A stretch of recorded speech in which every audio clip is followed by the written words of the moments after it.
Welcome to the Madison Podcast. My name is Ben Lavender. Today we have an interesting gentleman, the world's most interesting man. So what's cool about our guest today is that he has known me and I have known him since I first got into the business. Right? Sure. It's like kind of talking to a mentorish type figure, if you will, for me at least. I appreciate that. And I will be doing the interviewing. So we have Mr. Femi Adebanjo. Thank you, sir. Whose name is quite addicting to say, by the way, Adebanjo. How many banjo jokes do you get on a weekly basis? I get at least a couple. I'm very proud. I've never made one to you, but it's not too late. Yeah. So Femi people used to say Adebanjo for whatever reason. Adebanjo? I don't know That's why. not even clever. Yeah. It doesn't even I get it. It rhymes, but doesn't resonate. It doesn't ring off the same way. No, it doesn't. So, yeah. It doesn't hit.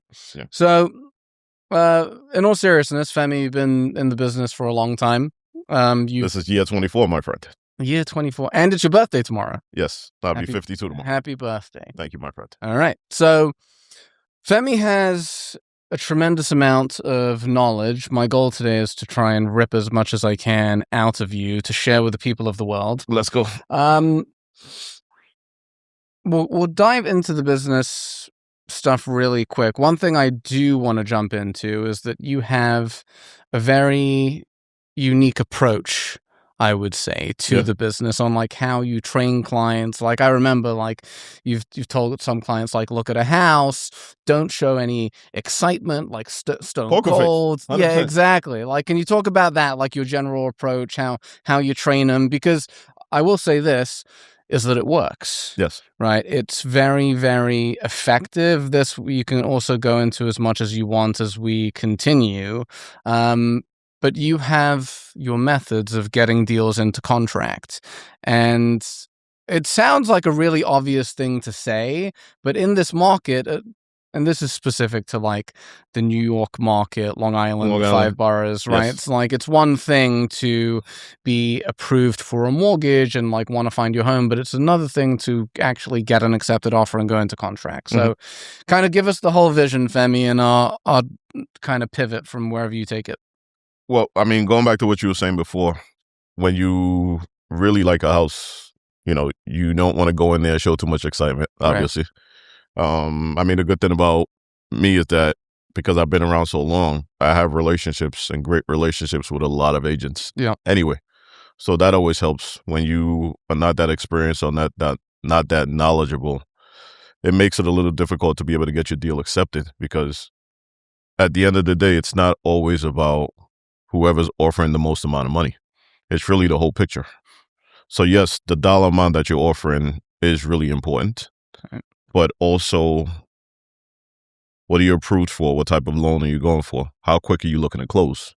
How flexible are you when it comes to closing? Wait, so on that note, because to people that aren't experienced, they listen and they're like, oh yeah, of course it's all about the number, right? But at the end of the day, what ultimately happens is that you put in an offer, well, depends which side you're on, obviously, but say you're representing the buyer here.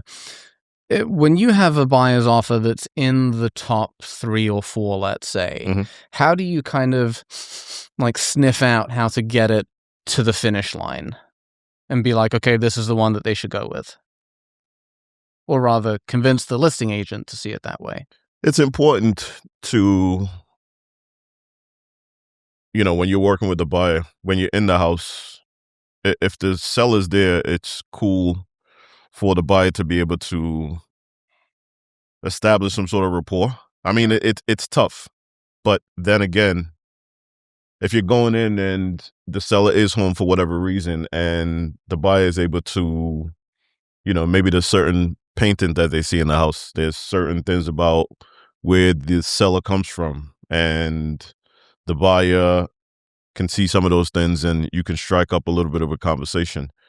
That might be something that may resonate with that seller where they remember who that buyer is. So now when you are submitting an offer, they remember who that individual is. And for me, I can speak from a personal standpoint because the very first house that we bought 23 years ago, 3 months after a month after getting licensed. My wife was pregnant at the time with my son, and you know my son. Yeah. The homeowner took a liking to us and said to the listing agent, I want them to get the house. And the listing agent said, but we have offers that are higher than their offer. She said, that's fine, but I want them to have the house. So let them put in an offer. If they can get qualified for a mortgage, I want to go with them. And we didn't have the highest offer. Right. So she took a liking to us, and that happened a second time when we were buying our second place. Kind of similar situation. So when you're in, again, when you're walking around the house, you're asking certain questions. Again, if the seller's around, they remember certain things. They remember the way that you are carrying yourself. They remember how you are coming across. Because what a lot of people don't realize is that seller's been in this house for 20, 30 years, whatever it may be. Even if you plan on coming in there and demoing the house, you're leveling it, whatever you plan on doing, this is still that seller's home. Right. So when you go in there, you have to be very respectful of their home. And again, the way that you're coming across, as far as if you're knocking a home or you're talking very negatively about some of the things that they have. I want to ask you, what's the worst thing a buyer's ever done? Like when you walked and toured a home? Talking, can I curse? Yeah, of course. Okay. Yeah, talking shit about the house. Yeah. And you're doing that and you're thinking that the seller is not going to remember that. And I've had situations where I've been a listing agent and that particular buyer put in an offer on that house and the seller did not want to give them the house. Right. And they actually had one of the best offers, but the seller didn't want to give it because a lot of people, again, when you're going in, it's the same as when you're making an offer. You don't want to insult the seller by lowballing. Right. You also don't want to insult the seller by going in and talking shit about the house. Keep all that to yourself. It sounds pretty obvious. It sounds obvious, but again, like you said, people will go in and it's like, listen, keep all that to yourself. Right. When we get outside, we can have a conversation. However you feel is how you feel. But again, there are people that live here. And I had situations where I was selling homes in Jamaica Estates, and one situation where some buyers were looking at the house and they pull in the driveway. The seller had just left. Why are you pulling in the driveway of a home that you don't own? Right. Doesn't belong to you and you can park in the front. So you have situations like that where these guys feel like whatever I'm doing because I have it's poor man, and it's like we can never get away from that. Common courtesy, I don't care what you're doing or where you are. But you shouldn't have to tell someone else, hey, don't park in the driveway. It's true. That's like that is common sense. It is common sense, but it's not that common. My wife says common sense is so common. Yeah. And again, these weren't younger kids. It wasn't kids. So it's like, maybe the kids don't get it. Right. But these were older individuals. And it's like, dude, like, what are you doing? So, little things like that makes a difference. Common courtesy, again, like I said, it goes a long way. And people realize they recognize that stuff and they see it for exactly what it is. Okay, so let's stay on this scenario because this is where I'm finding people are struggling the most right now. Let's say hypothetically it's not a situation where the seller's home. Okay. Right? So you have the advantage, Femi, of knowing everyone in the business knows you. You've been doing this forever. People are like, no, okay, it's Femi. If he's got a buyer, they're serious. They're not playing. Let's go. Let's say that you didn't have that, right? Like, how would you go about forming that relationship and camaraderie with the agent on the other side? You gotta, as simple as it sounds, you gotta humble yourself. Because at the end of the day, you're trying to get your deal accepted. So as much information as you can get from the agent, the better for you, so that when you're going back to the buyers, you now have some ammunition where you can say, listen, the seller is looking to get out of here in a certain amount of time. The seller is not looking to fix certain things. Whatever the case is or whatever the situation is, you take as much information as you can so that when you are going to the buyers, you need to let them know that, you thinking that you're going to start lower and maybe we can get a conversation going. This might not be that situation. As much as they have told you, You and I both know who they are. Right. They are usually people who don't own homes and don't have to live with the end result of the stupid shit that you're doing. So you said to me that this house checks off most of the things that you're looking for in a home. Right. So if it has everything that you're looking for, I don't care if it's the very first house that we look at. It fits what you're looking for. So why don't we put in a serious offer and stop playing games? We can look at a bunch of others. But again, you said to me, this fits what you're looking for. Okay. What are we doing here? On this note, because it's actually where I wanted to take it, is how do you approach those conversations? Or is that, maybe you just explained it actually, that could be it. So for instance, I know a lot of agents wouldn't want to push, right? They're like, oh, it's the first home, if they didn't say anything, right? Do you feel that it's a personality thing that you have to essentially take on? Because this is what you do a great job of, is taking the leadership position, right, as the agent. You're not just like showing it and let's see what happens. You're like, this makes sense. It checks off your boxes. Do you want to put in a serious offer or not? Or not? It's not even that. Let's put in a serious offer type of thing. But at the end of the day, it's a great question, Ben. A lot of agents forget that we are trained. We're real estate professionals, right? Right. So the buyer that's coming to you, they're coming to you and working with you for a reason. So again, I don't need to be so aggressive. I mean, I can be, and a lot of people can tell me that. But when we're first starting off in the process, I don't need to be that aggressive, and I don't need to push so much. Right. We can look at it. We can look at whatever other homes that we do have to look at, and at the end of it, I'll circle back to ask your opinion on every home that we looked at. The very first one I know checks off all the boxes.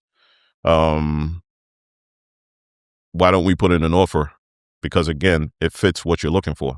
From what you told me, you need 3 bedrooms. This house has 4, correct? Right. You said you needed something that's 5 minutes away from the school. You can literally walk right down the block to the school. You said you wanted something that's close to public transportation. So it checks off all these boxes, right? And you said you needed a home with a bedroom on the first floor for the in-laws. This also has that. So if it has everything that we're looking for, I think it makes sense for us to put in an offer, because what's going to happen is you're going to lose this house, and every other home that you look at, you're going to compare to this one.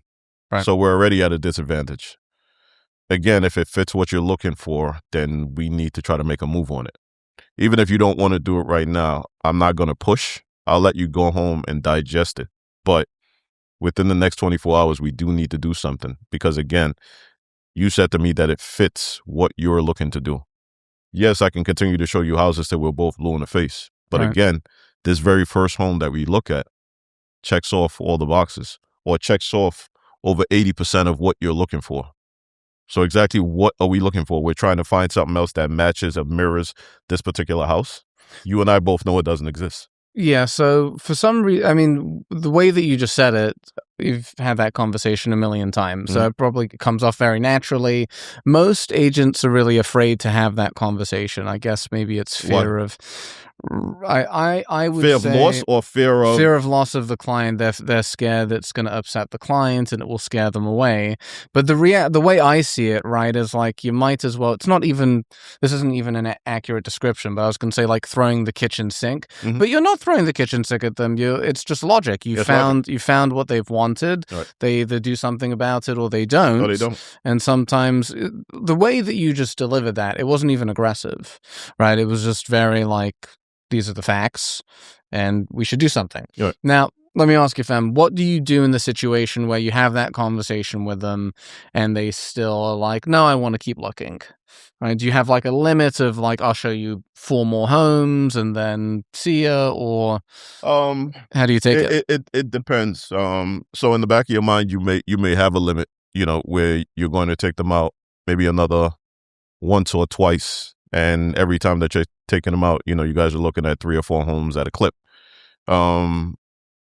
If you do that, and you may find something else that also fits what they're looking for, and again, they're still not ready to pull the trigger or make an offer, then we need to go back to the drawing board, because we got to figure out what the issue is. And for some buyers will tell you, well, I've been told that I need to look at least 40 homes. So I need to look at least 30 homes. Who told you that exactly? Yeah, that Who's sounds. the buyer god that told you some of this nonsense that you're What's his trying to tell name? me Dave right now? Ramsey.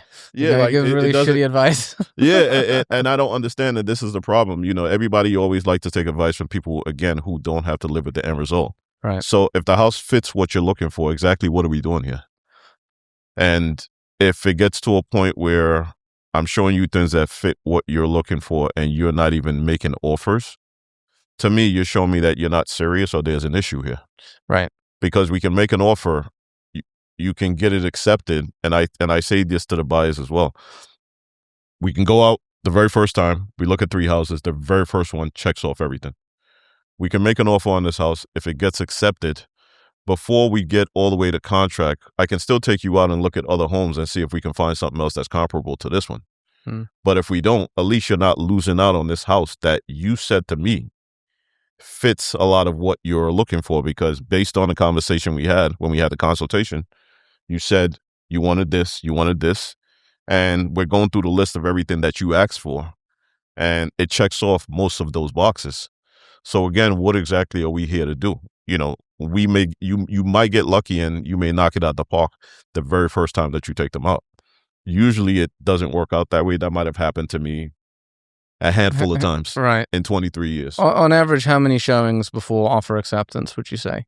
Less than 10, less than 15, especially in the climate now. Yeah. The way the market is right now. But, you know, back in the days when I had no idea what I was doing, I'd show somebody 30, 40 houses. I've heard of people like show 70 plus. I've done it, You bro. know, yeah. I've done it.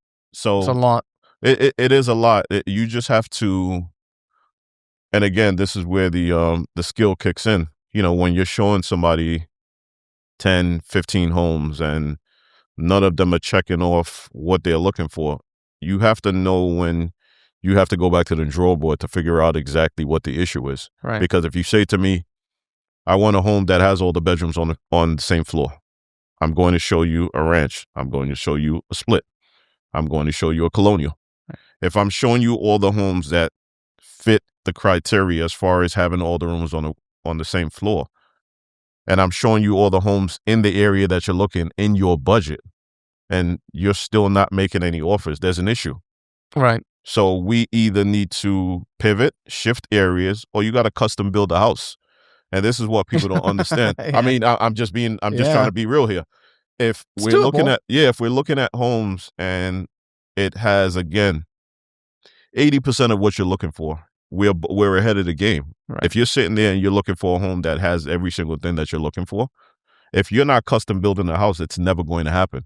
So we have to figure out what is it that you're looking to accomplish here. They need to accomplish getting a lot of money so they can buy their custom house. So that you can buy the custom built house. Or you can say, you know what, this is what's in my budget. I need to be realistic. And what a lot of buyers don't realize is the very first home that you get usually isn't going to be your dream home. It's a starting point. Yeah, which is every single one of us need a starting point. Right. That, for me, the very first home that I bought was 3-bedroom Cape.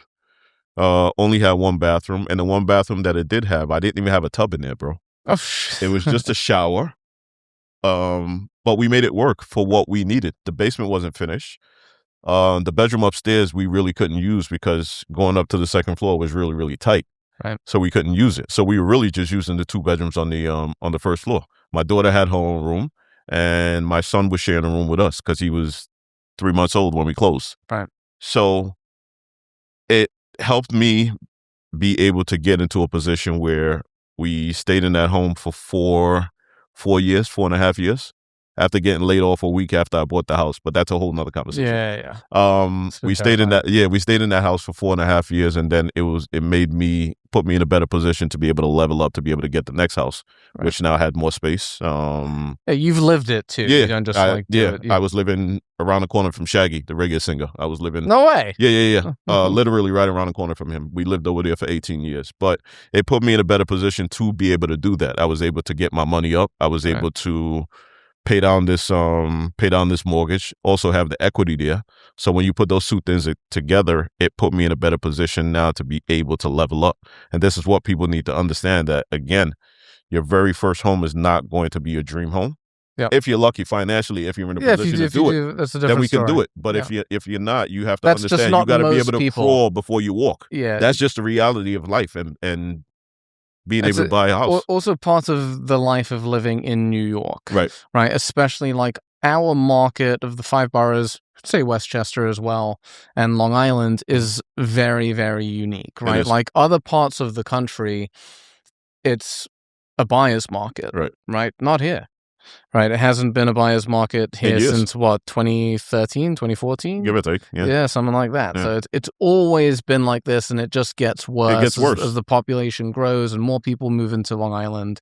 I try to tell people that all the time. Sorry to cut you off. Yeah, when you look at our market, for the most part, homes are appreciating at 4%, 4 to 5% every single year. And you have a lot of people that have this preconceived notion, I want to wait until the market crashes. I'm like, I've been doing this 23 years. We had a crash back in 2008. Right. It hasn't happened since. So what exactly are you waiting for? And while you're waiting, you're still paying somebody else's mortgage because you're renting, correct? Right. So how does this benefit you? Financially, if you are in a position to be able to afford the mortgage, you need to just jump in and stop worrying about when the market is going to crash. Because again, you said to me that you needed a house to raise your family and to raise your kids, correct? So buy the house, do what you need to do. If it's going to crash, it's going to crash. You don't have any control over that anyway. And that's something that I don't have any control over. Why don't we get in, let you do what you need to do, start to build your equity, and then decide what you want to do in 5 to 7 years? Because on average, that's how long the first, people normally stay in their first homes anyway. I forget the exact statistic, but it's something like in the past 100 and odd years, there have been many recessions, right? But home prices have only fallen, I think, twice in that 100-year period. And one of those times was 2008. 2008, when we had the crash. Right. Otherwise, even in a recession, home prices typically stay flat. They still stay flat or steady, yeah. And that's, again, that's what I try to tell people all the time. You have the issue with a lot of these buyers now is that you have too much information. Yeah. And again, dude, especially with AI. With AI, and again, level. You're taking advice from the wrong people. Like you said, the Jack Ramseys of the world and Grant Cardone and some of these guys who say don't buy, just rent. What are the tax advantages for renting for the average person? If you got Grant Cardone money, cool. You can do a bunch of different things, but when you're not in that position or that bracket, he's incentivized too, right? I think he pulls money from his followers, like that invest. I think he does that. Yeah, I wouldn't be surprised. Yeah, logical. Right. Yeah, but for the average person, owning a home makes more sense than not. I mean, by far. Yeah. I rarely have a conversation with someone where I'm like, buying isn't really for you. Right. So if they can't afford to, that's fine. That's what I'm saying. If you're not in a position to, then again, it's a different conversation that we're having. You and I shouldn't be having this conversation. But on average, whenever you are buying a home, you're living now, you have your peace of mind, you're doing what you need to do, you're also building your equity. I mean, the home that I bought in 2002, when we sold it 4 years later, we sold it for $120,000 more than we paid for it. Yeah. So it wasn't a loss. It was also a lot more money back then too. It was, it was a different time and a different market then. So, you'll always have people that always come at you, when you're saying these things. Okay, but the market was different then. Okay, but the market was different years ago. It's always going to be different. It's always going to be different. Is the same or predictable. And for me, it's not me trying to put you in a position where you're going to be house poor or I'm looking to bankrupt you. I've had situations where I've talked people out of buying homes.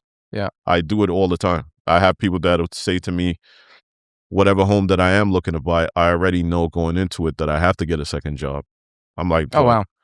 You really don't have to. If it doesn't make sense financially for you to do it, then maybe we should wait. Like you said, let's have this conversation. Yeah, what are you going to do? Work in a another second 6 job months or a year? It doesn't make sense. Yeah. And I just, for me, I try to tell people that all the time. At this stage of the game, it's from me trying to establish relationships more than everything being transactional, for me at least. Right. I feel that you do a good job of that. Thank you, bro. Like I appreciate it.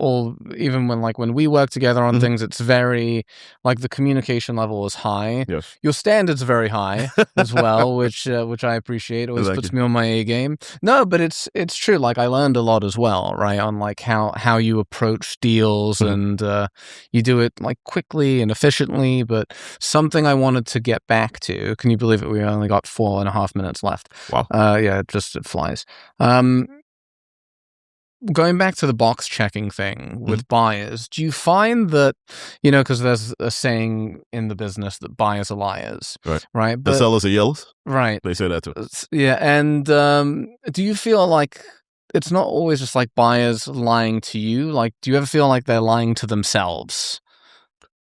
Yes, I do, because what happens sometimes is buyers, financially, you're in one bucket and you're looking at what your friend or your colleague is doing. Right. If they're in another position and let's say they're dual income household, you're a single individual as far as earning potential or your income. How can you compare yourself to that person? You can't. When you continue to do that, it'll never happen for you. And I've had situations where clients will refer their friends to me and their friends are looking to buy, but again, you're not in the same bracket as that individual who bought that $1 million house. So you find that's fairly common there, comparing themselves to their 100%, friends? 100%. Because, you can say a little bit of peer pressure and, you're looking at, you're trying to get that look. Right. But you trying to get that look also, it comes at a premium. And again, if financially you're not in that box to do what they're doing, why are you trying to compare yourself to them? That you're not there yet. Ego. Right. And this is what happens. Yeah. Keeping up with the Joneses. Keeping up with the Joneses, 100%. 100%. 100%. We definitely have that when it comes to real estate. But also, like the flip side of that is that is oftentimes, not that it should be, but their motivation to buy to begin with, right, is simply to just it's expectations. Right. It's even with myself, man, I got married 4 or 5 months ago. Congrats. And thank you. And like everyone's asking, like, when are you going to buy in Long Island? Like, when are you going to come back? It's like, it's like I feel the pressure. Even I'm not immune to it. It's like I gotta, there are expectations. Obviously you take your own time and you do your own thing, but I think it's also just kind of like part of life. It is. You set expectations for yourself and you're trying to, you're trying to hit those goals, every year or every couple of months. We set a bunch of different goals for ourselves and we're trying to always level up and we're always trying to chase something. But, like you said, you do it at your own pace. Right. As long as you kind of stay on your own square or stay on your own page, then you're cool. Yes, when you get around other people, sometimes mentally it can kind of mess with you, but nothing is going to happen until it's supposed to happen. So the same thing we were talking about, you're 37, I'll be 52 tomorrow. I can look at certain people who may be younger than me and they're doing a bunch of different things. But again, that's what's there for them. Right. What's for me is for me. What's for you, Ben, is for you. It doesn't matter. At the end of the day, it's only going to happen when it's supposed to. Even you think about, let's talk about music for a second. Quincy Jones didn't make Thriller until he was 50 years old. Colonel Sanders, or the guy that started KFC, I think he started it he was 50 or, he was over the age of 50. Sam Walton, the guy from Walmart, the same thing. Yeah. So a lot of these guys, it's, again, stop trying to chase something or trying to speed up your process. Right. You'll get there when you get there. You'll get there when you get there. And that's just how you have to look at it. I think as long as you are comfortable some people with that. Are probably worried about never getting there as well. That's the thing. It's like as they get older, they feel like time is running out. But the point is that you just made is that it's not. We've got a few seconds left. I want to wrap up with talk to me a couple things and things that you kind of wish that you knew when you first got started. I wish I knew back 20 years ago that my style of doing the business is not for everyone. Oh, how so? Because back then you're trying to cater to everybody and you're trying to figure out where you fit in. Because back then you don't know anything. Right. Again, my first year in the business, I didn't do any business. I had no clue what I was doing. It's most people. So you're trying to cater to so many different people when you need to just figure out what your niche is and then build on that. So for me, the one thing that a lot of people that know me can say is that I'm a pretty straight shooter and pretty no nonsense. Absolutely. I'm not going to tolerate disrespect. I mean, I had to fire a seller the other day. You know, I can't deal with a know-it-all. Right. So again, like you said, I've been in the business 24 years, done over 500 deals. If you've sold 4 or 5 different houses, you know, and you feel that you know more than me, let's shake hands and part ways. Because again, I'm not arguing against that, nor am I trying to compete against that. Because you know what you know, and that's cool. I know a lot more than you. But if you feel that you still know a lot more than me respectfully, then we just need to, you know, like I said, just part ways, because what we're doing is not a perfect fit for one another. So hold on. So would you say, right, like, I'm simplifying it, but you essentially doubled down on your own personality, did business the best way you knew how to, which is being a straight shooter. I mean, when I say it like that, Femi, also, like, you're also a charming guy. Thank you, man. Right? Like, you know, clients find you funny. I find you funny. Thank you. Like, you know, that's there as well. But like, you get straight down to business. Do you feel that it's that like attracted and repelled people? It does. It does. Yeah, you build it. They come. Yeah. Right. 100%. You also can't.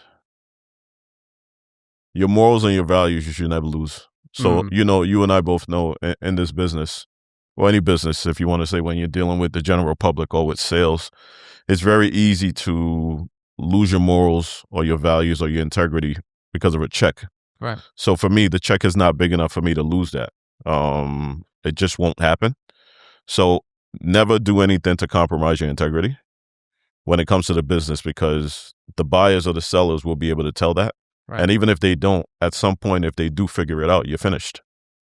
So for me, I don't even want to say that I have it in the back of my mind. It's just who I am. Right.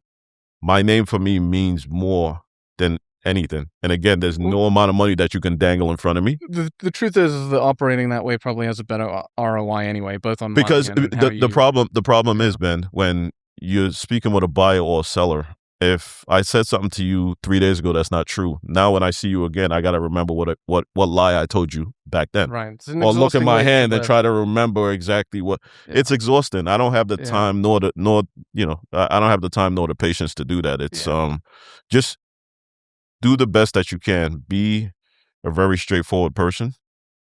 Let people know that if that's who you are, people can tell if you care. Right. If you genuinely do care. People can tell also if you're working out of desperation. Right. It's always going to come across, because if I say to you, energy. Yeah, energy. Energy is everything. If you come to me and you're looking to buy a home and you say to me, Femi, I'm looking for a home on a quiet street, and I'm showing you a home on Stewart Avenue, or I'm showing you a home on every busy road, I'm saying to you as the client or consumer that I'm not paying attention to what you're saying. Right. But if you take the time to really listen to what people are saying and you build off of that, they can tell and they can see the difference. They're going to want to deal with you, and they're going to refer their friends, their family.